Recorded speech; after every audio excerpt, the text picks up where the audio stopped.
5. What are you doing joyriding in the Pegasus? Your research reconnaissance mission was not scheduled until... Wait a minute, what's that uniform you're wearing? What's that look on your face? You have a lot of questions to answer, soldier. Once you have finished logging your report in the command center, I want to see you in my office, immediately!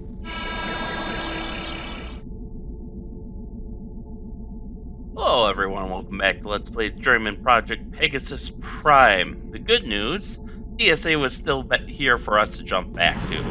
Bad news, it looks like it's been hit pretty hard by the distortion wave and is now highly militaristic, as Commissioner Baldwin is now Colonel Baldwin, or Commander Baldwin. And we are now a soldier, not an agent.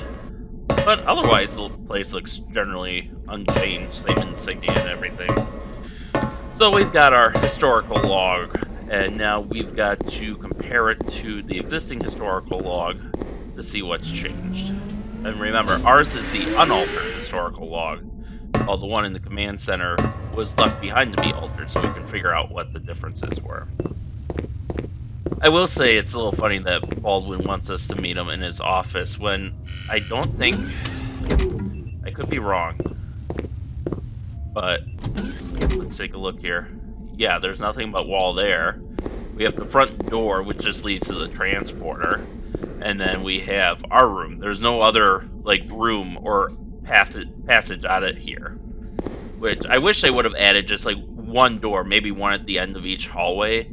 You know, don't let you go through it, provide some excuse not to go through it, but at least have that as an excuse to show that, yeah, there's more here than just these, like, you know, 3 rooms. Oh, we gotta go forward a little. And now, the voice lines for... Agent 5, you are hereby ordered to proceed to the command room by order of Commander Baldwin. And now those voice lines are actually accurate, since they don't change. So... nothing else to do but go to the command room, really? Yeah, there's no extra door there or anything, and there really should be to show that there's, you know, as we see more of the TSA in Legacy of Time, and there's, you know, granted that's in the future compared to now, but, you know, the agents all have their own, like, pods that they work in, and there's an R&D lab and all sorts of extra stuff. There's still a command center for running time sweeps and all that, so it's a rather extensive complex, which you would imagine considering it's got to support a time machine, but we don't really get the feel of that in here.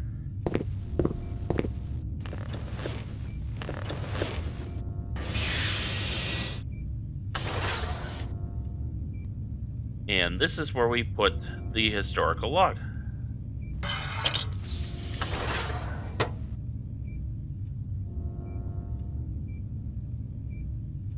Checking for temporal discrepancies. Looks like we got 4 hits.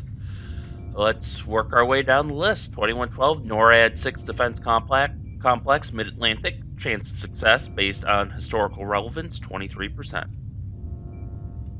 15th of May, 2112, Mid-Atlantic NORAD 6 Undersea Defense Complex. Let's see what happened in the unaltered timeline. May 15, 2112. The government of Gorbistan appears ready to agree to the terms of the Worldwide Unification Treaty being set forth by the United Nations. However, at least one terrorist faction disagrees with the terms of the plan and has expressed this disagreement by taking hostages. Nevertheless, it appears that the Worldwide Unification Treaty will be signed by Gorbistan and all other nations of the world. Alright, now let's see what's changed. 5/15/2112, 1400 hours. Today, amid negotiations to work out the final details of the Worldwide Unification Treaty, a nuclear missile was launched by the United States toward the country of Gorbistan. The missile, however, self-destructed before actually touching down.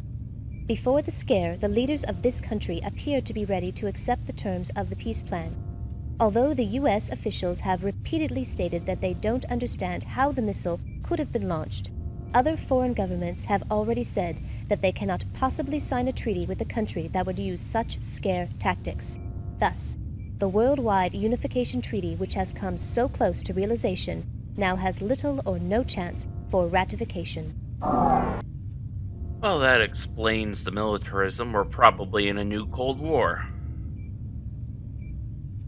2185, Morimoto Colony, Copertes Minor, Mars. Chance of success based on historical relevance, 57%. 2nd of August, 2185, Copertes Minor, Mars, Morimoto Mars Colony. Let's see what's supposed to happen. August 3rd, 2185.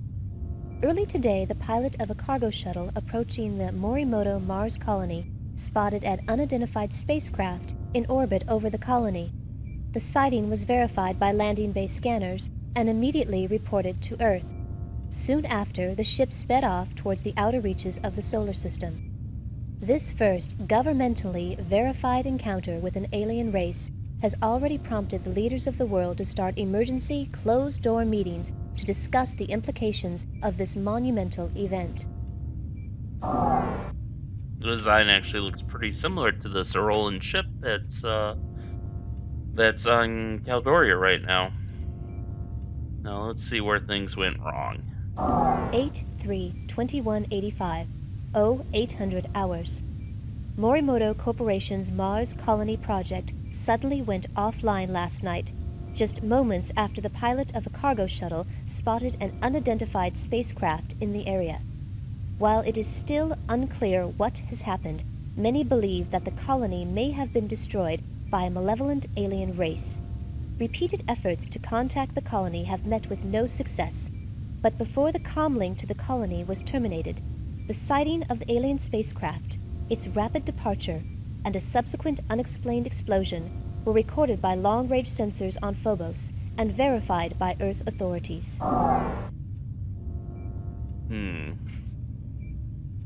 Now we're getting pretty recent here, 2308, Caldoria Airborne Metropolis, North America.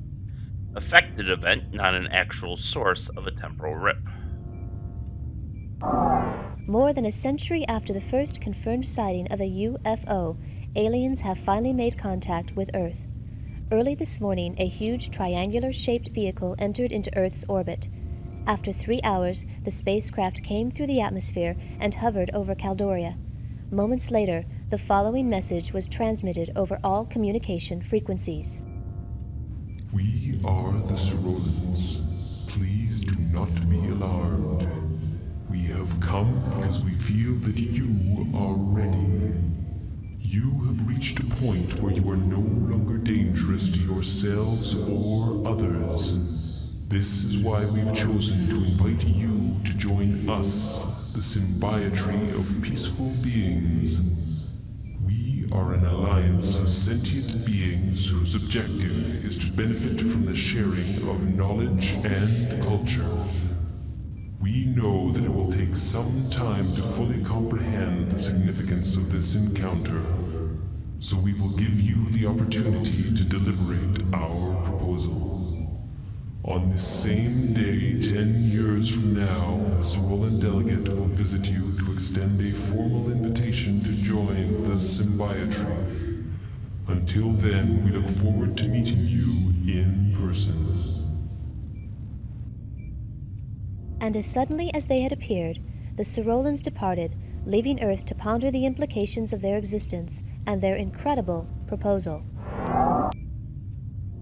So it sounds like they were watching us for decades, if not centuries, waiting for us to get to the point where we were a peaceful spacefaring race that wouldn't shoot on sight. And I have the feeling that's not the case anymore in this altered timeline. Today, 123 years after the first official UFO encounter, an alien spacecraft entered into Earth's orbit. After several hours of silence and mounting tension, the aliens transmitted the following message over all communication frequencies. We will return when you are ready. While no one is quite sure what this message means, many leaders have voiced concern about interacting with an obviously powerful and potentially dangerous alien race. Now, you may wonder why the Sorolans decided to do that, to pop back in and say, well, you're not ready yet. And I think that might be because it's spoilers for later games, but it's going to be revealed eventually as sort of like background information that the Sorolans are sensitive to, how to put it, they're kind of sensitive to the things around them, energy fields, temporal flux, that sort of thing. So I imagine they did that because they had the sense that something was wrong with the timeline. That doesn't mean they knew what was wrong, how it went wrong, or anything like that. Just that something was off.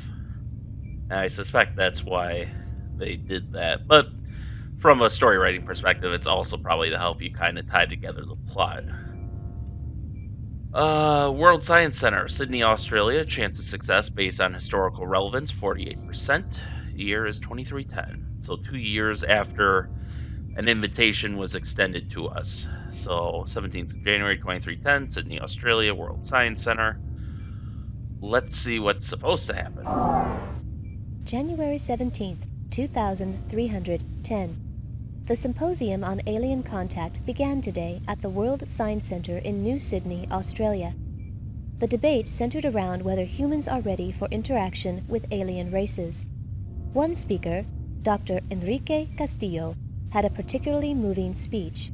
Dr. Castillo embarrassed the naysayers by systematically shooting down their arguments and thrilled the attending scientific community with visions of medical and technological advances which could be gained by such interaction.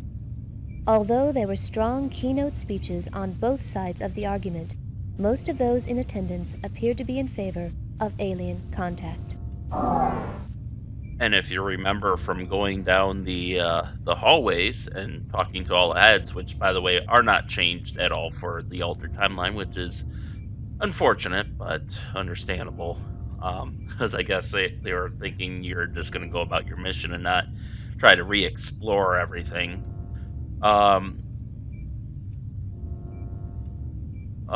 Castillo is the first ambassador, or will be the first ambassador, to the Symbiotry of Peaceful Beings and to the Sorolans. So he's the one who's going to be principally negotiating our entrance to the Symbiotry of Peaceful Beings, which, if I haven't explained it already, I can't remember because it's been a little while, but if I haven't explained it, think of it as a looser form of the United Federation of Planets from Star Trek. Kind of the same benevolent purpose for exploration and science and diplomacy, but it's looser. There's not like a central authority, kind of like the United Federation of Planets has, at least as far as I've been able to tell.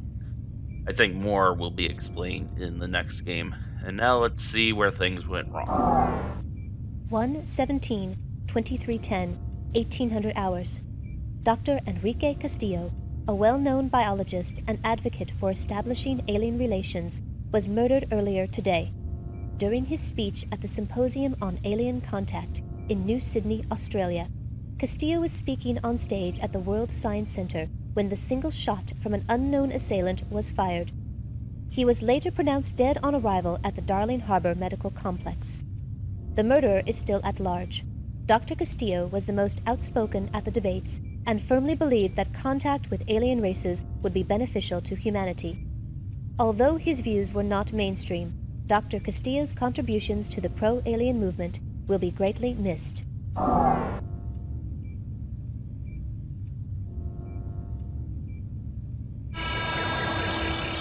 After I was alerted that you had the historical log, I began monitoring your actions. I just downloaded the information regarding the temporal distortions. I still can't believe it has really happened. I'm reviewing all of the information about this matter, but it's obvious I can't risk sending you back to change things now. My life in the only world I have ever known is at stake, and no one, no matter what the regulations say, is going to change it for better or worse. As of this moment, consider yourself a hostile enemy of the state. I'm sending robots 1 and 2 to guard the command center door until I can figure out how to dispose of you. I'm sorry, Agent 5. But once I destroy the historical log you brought back from the prehistoric site, the only memories of your world will be in your head. And that's where they're going to stay. Initiating auto-activation of Contingency Program 13, which states, any attempt to obstruct a TSA agent while on a mission is a direct violation of TSA Regulation 11. Override code implemented. Attempting to establish link with Command Central Computer Core. I/O link established. Agent 5, you may now utilize the TSA Central Computer. New target acquired. Rerouting robots. Rerouting robots. Now, if you try to leave the command center, the robots will kill you, so we have to reroute them away. But first, let's talk about a few things. First and foremost, let's be very grateful that apparently the time distortion did not alter the security override code that we use to gain control of the facility, nor that alter any computing stuff, so all the protocols and communication packets and whatnot, they're all the same, so we don't have any problems interfacing with our own equipment. So let's be grateful for that. The other thing is, you may be wondering why the World Science Center still met while in the altered timeline, even though we weren't going to join them. And there's kind of two explanations for this, I think, aside from the gameplay reason and stuff. One is I see it as a backup plan in case the other two time zones fail, because it seems clear that the idea is to militarize Earth, and make them xenophobic, so they'll attack the aliens, or at least defend themselves from them. And failing that, he could at least, the conference could at least be, a failure, or come out with the pro-isolationist camp, so that way Earth wouldn't be invited, wouldn't openly welcome the symbiotree onto the planet. But I think the other reason is, I imagine while the contents would have changed and they just didn't bother because of, timeline, scope of game, yada yada, I think it's still reasonable to suspect that after the Sorolans stopped by for a visit, that they, that a conference, a worldwide conference on what to do about them would still have been called. Obviously, the topic would have changed, not from should we engage with or shy away from the symbiotree, but rather should we treat these aliens good or bad, essentially. But I think kind of the same thing, something similar could have happened. I'm reminded of that Farscape episode where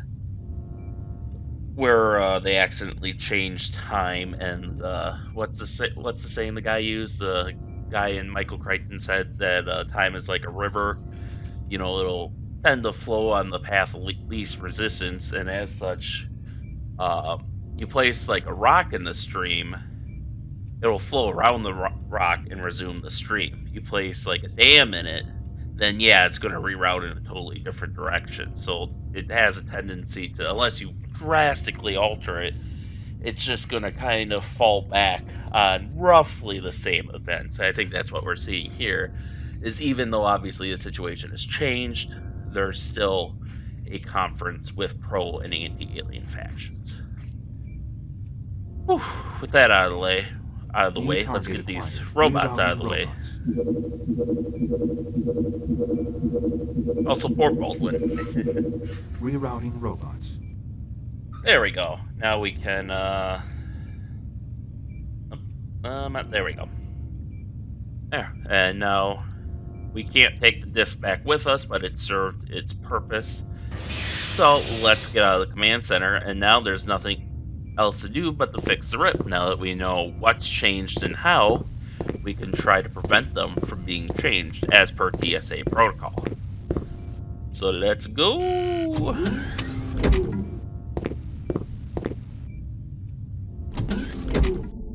Yeah, I like how even all like the symbology is the same. Like it's still the Pegasus machine, and they still got the same, logo for it and everything, despite all the drastic timeline changes.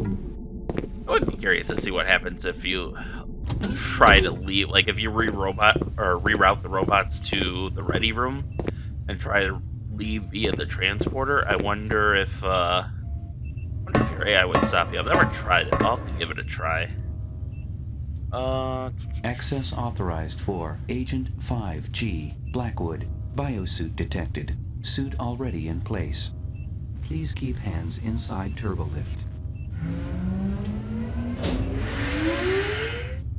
There we go. Thank you, AI, for overriding that. Because remember, in this timeline, there's no... As far as they're aware, there's no temporal rift. This is their timeline. This is their normal. So, that's why it let us down, is because of our good old AI friend. Who I assume is also locking down the facility so Baldwin can't try to, like, cut the power to the time machine or something like that.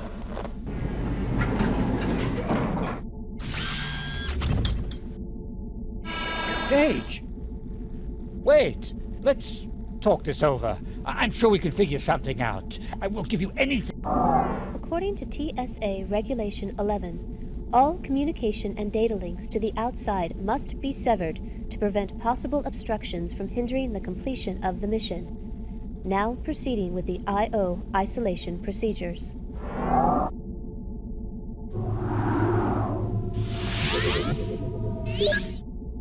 Time-bending preparations complete.